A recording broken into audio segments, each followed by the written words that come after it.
Welcome to Shriji food. આજે આપણે જોઈશું કે દહીંને ઘરે એકદમ પરફેક્ટ રીતે કેવી રીતે જમાવવું.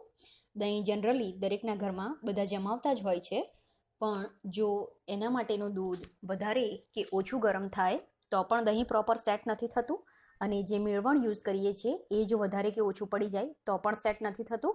તો આજે હું તમને બતાવીશ કે કેટલા દૂધમાં કેટલી ક્વોન્ટિટીમાં મેળવણ એડ કરવું.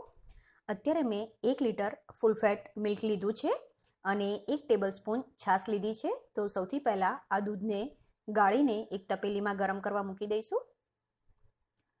2 થી 3 મિનિટ પછી આપણે આ દૂધને ચેક કરી લઈશું.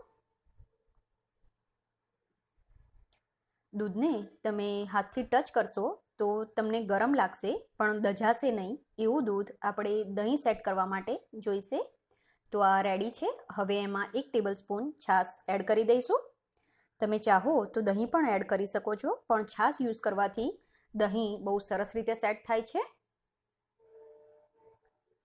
હવે આને કવર કરીને આપણે કોઈ ગરમ જગ્યાએ કે બંધ માઇક્રોવેવમાં 8 થી 9 કલાક માટે મૂકી દઈશું. 8 કલાક પછી આપણું આ દહીં સેટ થઈ ગયું છે. તમે જોઈ શકો છો, મેં જે પ્રમાણે કીધું હતું કે છાશ યુઝ કરવાથી દહીંનું ટેક્સચર સરસ થાય છે.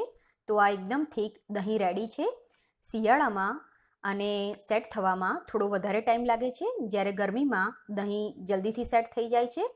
તો એ વાતાવરણ ઉપર ડિપેન્ડ કરે છે.